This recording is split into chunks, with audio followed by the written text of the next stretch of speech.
ये students, we are just continuing our previous chapter और आज अपन पढ़ने वाले हैं effect of change in demand and supply on price equilibrium. ठीक है, तो effect of change in supply देखेंगे अपन, बट उसके लिए अपन देख लेते हैं कि देर में भी three conditions. Means when the supply is fixed, एक कंडीशन होगी जिसमें सप्लाई फिक्स्ड होगा but demand would change, demand क्या होगी, चेंज होगी। नेक्स्ट कंडीशन जो होगी जिसके अंदर अपन पढ़ेंगे when the demand is fixed, demand fix होती है बट सप्लाई चेंज हो जाता है। पहले में सप्लाई कांस्टेंट है, सेकंड में डिमांड कांस्टेंट। ठीक है, फिर थर्ड कंडीशन की व्हेन बोथ हैव चेंज। ठीक है, अगर दोनों के दोनों चेंज होती हैं तो क्या कंडीशन होती है। ठीक है, तो सबसे पहले स्टार्ट करते हैं when the supply is fixed. Means आप लोगों को पता है कि सप्लाई कर्व तो कांस्टेंट होगा, चेंज क्या होगा, सिर्फ डिमांड का कर्व। तो जैसे आप लोगों को याद होगा कि लास्ट क्लास में हमने सीखा था, हमने देखा था कि डिमांड और सप्लाई के इंटरसेक्ट करने से अपन डिसाइड करेंगे कि इक्विलिब्रियम प्राइस और इक्विलिब्रियम क्वांटिटी क्या होनी चाहिए, कौन सी क्वांटिटी और प्राइस के ऊपर कमोडिटी को अपन को देना है। अब कंडीशन आ गई क्या, फर्स्ट कंडीशन उन्होंने बोल दी, क्या कंडीशन बोल दी कि अगर आपका सप्लाई कांस्टेंट होता है और प्राइस चेंज होती है, सॉरी डिमांड चेंज होती है, व्हेन सप्लाई इज फिक्स्ड। ठीक है, बट डिमांड इज चेंजिंग। तो यानी कि आप सोचो कि सप्लाई कब तो कांस्टेंट रहेगा, डिमांड कब ही चेंज होगा, यानी कि डिमांड कब या तो अपवर्ड शिफ्ट होगा, अब आप देखते जाओ, डिमांड कब या तो राइट साइड शिफ्ट होगा। ठीक है, अपन बात कर सकते हैं राइट साइड शिफ्ट हो सकता है, या तो डिमांड कब क्या हो सकता है, लेफ्ट साइड शिफ्ट होता है। जब डिमांड कब राइट साइड शिफ्ट होगा तो आपको ऑटोमेटिकली समझ में जाएगा इक्विलिब्रियम प्राइस क्या हो जा रही है, इंक्रीज हो रही है। इक्विलिब्रियम प्राइस क्या हो रही है, इंक्रीज, क्योंकि अब इंटरसेक्टिंग पॉइंट क्या हो रहा है, ये बन के आ रहा है। ठीक है, मैं आपको बुक में एक बार और बताती हूँ।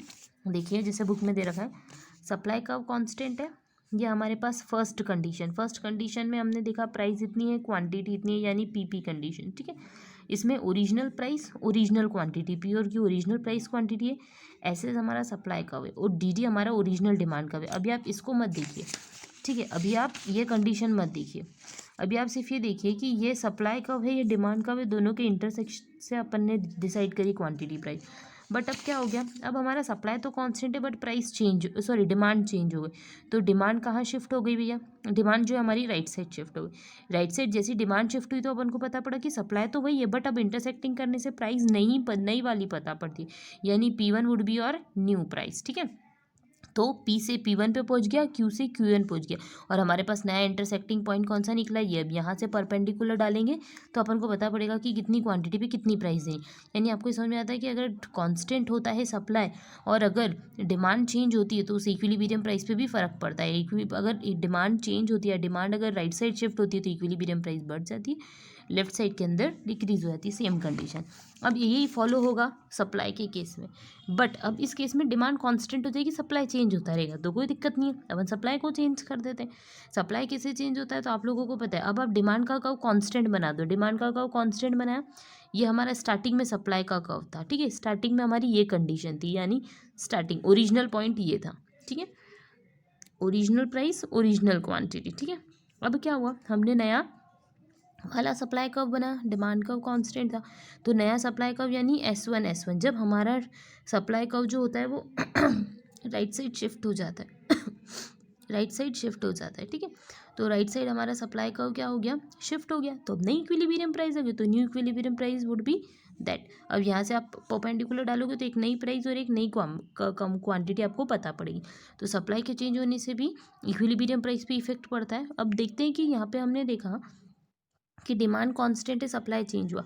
ठीक है, तो अपन एक बार इसका एक्सप्लेनेशन पढ़ लेते हैं तो आप लोगों को भी क्लियर हो जाएगा। जैसे सारी चीज़ें बोल रही कि here S is shifted from S1 यहाँ पे एस ओरिजिनल था जो शिफ्ट हो गया कहाँ पे, राइट साइड S1 कर्व। ठीक है, so D curve is unchange, you know that D curve जो है वो अनचेंज होता है। Hence the price is reduce, price जो हो जाती है वो कमोडिटी की क्या हो जाती है, रिड्यूस। पहले प्राइस क्या थी और प्राइस क्या हो गई, डिक्रीज हो गई।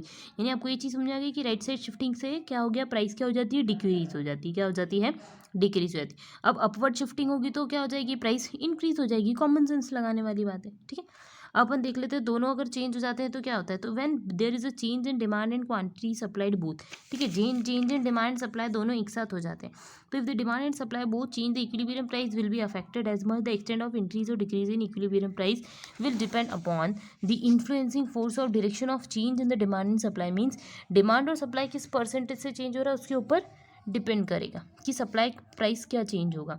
If the demand and supply both increase equally, अगर दोनों के दोनों इक्वल लेवल पे इंक्रीज होते हैं, इसके नीचे आप अंडरलाइन कीजिएगा, डिमांड और सप्लाई दोनों सेम लेवल पे होते हैं इंक्रीज। तो change in the same direction मतलब दोनों सेम डायरेक्शन में चेंज होते हैं, या तो दोनों राइज हो रहे हैं या फिर दोनों फॉल हो रहे हैं, सेम डायरेक्शन यानी positive, then the equilibrium price will not at all affected, affect नहीं करेगी, यानी कि दोनों सेम प्रपोर्शन से इंक्रीज हो रहे हैं या फिर डिक्रीज हो रहे हैं तो इक्विलिब्रियम प्राइस से कोई फर्क नहीं पड़ेगा, बट अगर प्रपोर्शन चेंज रहता है तो फिर इंक्रीज डिक्रीज रेस्पेक्टिवली हो जाएगा। Hope you got it.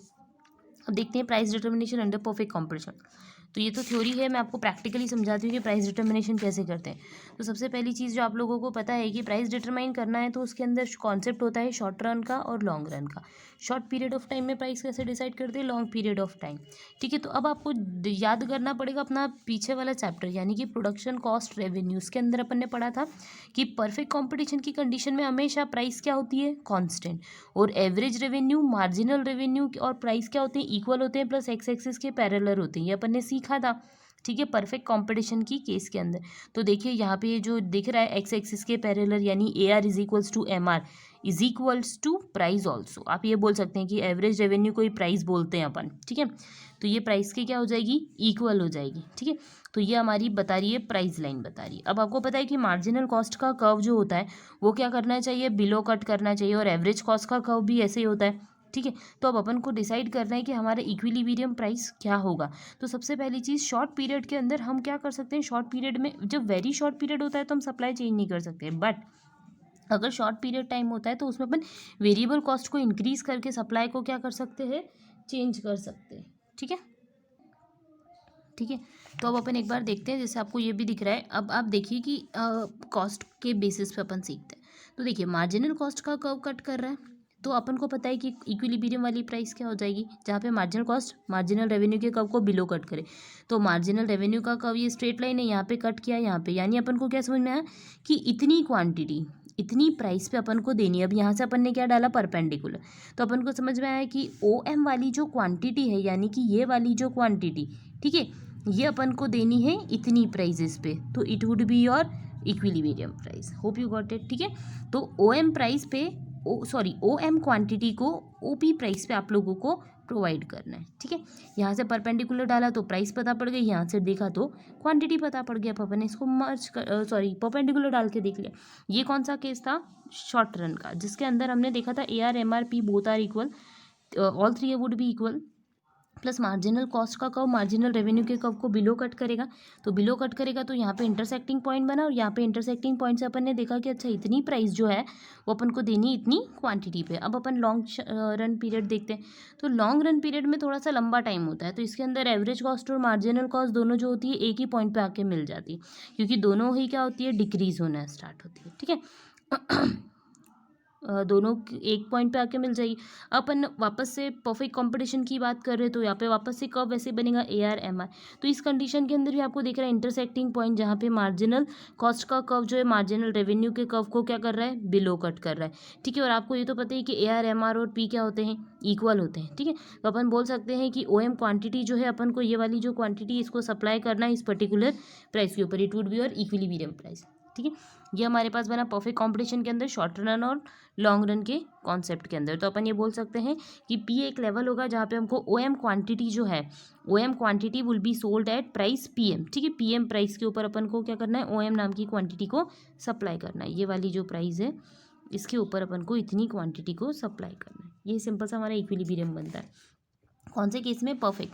अब अपन पढ़ने वाले इम्परफेक्ट। तो आप लोग ने ये तो पढ़ ही रखा है कि इम्परफेक्ट कंपटीशन क्या होता है। तो इम्परफेक्ट कंपटीशन तो अपन थ्योरी की फॉर्म में पढ़ चुके थे। इसके अंदर अपन ने पढ़ा था मोनोपोली का कंपटीशन, जिसके अंदर मोनोपोली में हमने देखा था कि there would be a single seller. अब इसके अंदर अपन जो पढ़ने वाले कॉन्सेप्ट हैं वो ये है कि मोनोपोली के अंदर हम प्राइस कैसे डिटरमाइन करते हैं। ठीक है, तो कॉन्सेप्ट होता है इज मोनोपोली और किंग विदाउट क्राउन।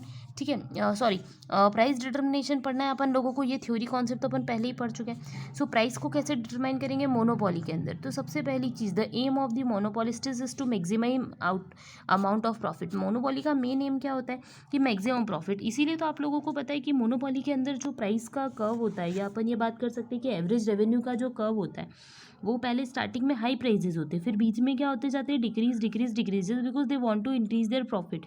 तो आपको पता है कि एवरेज रेवेन्यू का कर्व क्या होता है, एवरेज रेवेन्यू का अब आपको ध्यान रखना पड़ेगा चैप्टर नंबर 4, एवरेज रेवेन्यू का कर्व डिक्रीज होता हुआ रहता है, क्या होता रहता है, डिक्रीज, जैसे डिमांड का डिक्रीज होता है ना वैसे होता है, जैसे क्वांटिटी बढ़ाओगे तो डिक्रीज होता जाएगा कर्व।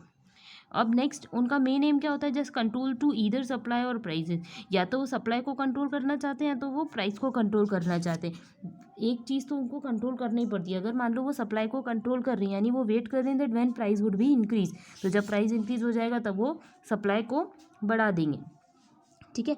तो ये एक तरीका होता है जो प्राइस डिटरमाइन करना है। अब इसके अंदर अपन ने बहुत सारी मेथड्स का ट्राई कर रखे, तो one would be trial and error method, ठीक है, और नेक्स्ट जो होती है इक्विलिब्रियम एनालिसिस मेथड। तो जो इक्विलिब्रियम एनालिसिस मेथड और ट्रायल एंड एरर मेथड है, इन दोनों के बीच में एक माइन्यूट सा डिफरेंस है, ठीक है। तो ये जो ट्रायल एंड एरर मेथड, तो ये this method was propounded by the Marshall, यानी प्रोफेसर मार्शल ने ये मेथड फाउंड की थी, और उन्होंने बताया था that monopolist tries to pricing of its price and if there is any error in the price fixed by him as a trial he makes an amendment. मतलब वो पहले एक, जैसे ट्रायल एंड एरर होता क्या है, पहले अपन एक ट्रायल करो, अगर अपन को लग रहा है कि गलती हो गई है तो अपन उस ट्रायल करी हुई चीज़ को डिनाई कर दो और फिर कुछ नया स्टेप ले लो, उसको बोलते हैं ट्रायल एंड एरर। तो trial and error method would be same like that. तो मार्शल ने बोला था कि स्टार्टिंग में मोनोपोली के अंदर प्राइजेस फिक्स करते हैं, और इफ दे थिंक दैट कि they are not getting the appropriate profit, या फिर if they think that that price is not appropriate for that particular market, then they are going to amend that particular price. तो फिर वो उस price को वापस से क्या कर देते हैं, अमेंड करते हैं। फिर उन्हें लगता है कि अच्छा प्राइस बढ़ा देनी चाहिए तो बढ़ा देते हैं, डिक्रीज कर देनी चाहिए तो डिक्रीज कर देते हैं। It would be trial and error method, जिसमें वो अजम्पशन करते हैं कि अच्छा ये प्राइस पे ये होना चाहिए, वो ये उस प्राइस पे ये होना चाहिए, ठीक है। मतलब प्राइस को वो पहले से फिक्स नहीं करते मार्केट में, थोड़ा टाइम फिक्स वो एक पर्टिकुलर प्राइस देते, फिर उसका उन्हें लगता है कि नहीं we are not getting the appropriate amount of profit, then they are going to manage that particular price. ये होता है एक तो कॉन्सेप्ट। नेक्स्ट कॉन्सेप्ट जो अपन पढ़ने वाले हैं वो इक्विलिब्रियम एनालिसिस का कॉन्सेप्ट है, तो वो बहुत ही सिंपल है।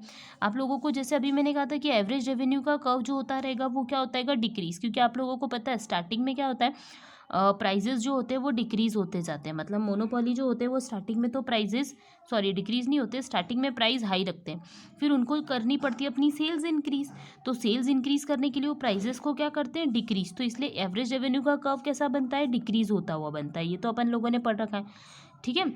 या फिर अपन ये भी बोल सकते हैं कि मार्जिनल रेवेन्यू का कर्व भी डिक्रीज होते हुए बनता है, बट मार्जिनल रेवेन्यू का कर्व जो होता है वो ज़्यादा रेट से डिक्रीज होता है as compare to average revenue.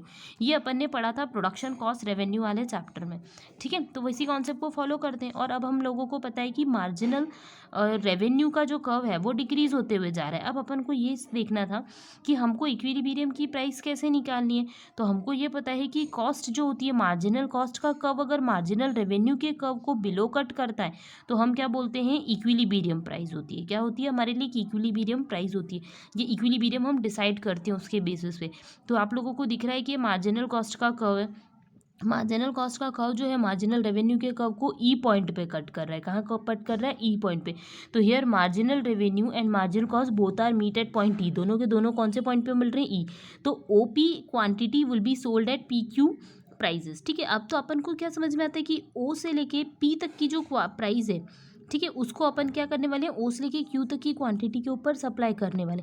जैसे अपन को क्या पता पड़ा कि ई पॉइंट पे मिले, तो अपन ने यहाँ से क्या करना स्टार्ट किया, एक परपेंडिकुलर डाल, तो अपन को पता पड़ा कि अच्छा तो हमारे पास एक प्राइस निकल के आई कि अच्छा इस प्राइस के ऊपर अपन को इतनी क्वांटिटी को क्या करना है सप्लाई करना है, ठीक है। अपन इसको एक थोड़ा सा और थोड़ा सा आपको डिफ़िकल्ट नहीं लगेगा, अपन थोड़ा सा एक्स्ट्रा लेवल पे सीखते हैं। तो देखिए आप देखिए ये जो प्रेजेंटेशन है, जैसे आपको यहाँ पे एक स्क्वायर रेक्टेंगुलर वे के अंदर दिख रहा है, ठीक है। तो हमने यहाँ से देखा कि मार्जिनल कॉस्ट के कर्व ने मार्जिनल रेवेन्यू के कर्व को कट किया, ठीक है। तो it would be the condition, मतलब ये जो दिख रहा है ना शेडेड वाला पोर्शन हमारा शेडेड वाला एरिया, ये प्रॉफिट की कंडीशन है, मीन्स अब नॉर्मल प्रॉफिट हो रहा है, ठीक है। एक्स्ट्रा प्रोडक्शन करने पे हमको अब नॉर्मल प्रॉफिट अराइज हो रहा है। तो कंपनी या फर्म जो भी होगी वो क्या करेगी, उस लेवल तक प्रोडक्शन करेगी, ठीक है। तो हमने देख लिया कि हमको जो भी पर्टिकुलर कमोडिटी है, तो ओ क्यू जो क्वांटिटी है उसको अपन सोल्ड करने वाले हैं पी क्यू प्राइजेस पे। ओ क्यू जो क्वांटिटी यानी कि इतनी क्वांटिटीज़ को अपन ओ पी प्राइजेस के ऊपर क्या करने वाले हैं, सेल करने वाले, सॉरी क्यू पी, मैंने ओ पी बोल दिया, QP माने ये प्राइजेस के ऊपर अपन इतनी क्वांटिटी को सप्लाई करने वाले हैं, ऐसा अपन ने देखा क्योंकि अपन को इस कंडीशन में एबनॉर्मल प्रॉफिट हो रहा था। ये नॉर्मली कर लिया। मोनोपोली जो है उसके केस में अपन अगर इक्विलिब्रियम प्राइस डिसाइड करते हैं उस कंडीशन के अंदर, ठीक है। अब ये कंडीशंस तो अपन को समझ में आ गई कि प्रॉफिट को कैसे डिसाइड करना है, प्लस अपन को कितनी क्वांटिटी लेना है मोनोपोली के केस में। सॉरी बेटा, अब अपन नेक्स्ट टॉपिक जो है वो नेक्स्ट वीडियो के अंदर पढ़ेंगे। जैसे अपन ने अभी मोनोपोली के बारे में पढ़ा है, तो जो दूसरे और कंपटीशन है उनमें प्राइजेस कैसे डिसाइड करते हैं इसके बारे में अपन नेक्स्ट वीडियो में पढ़ेंगे। Thank you.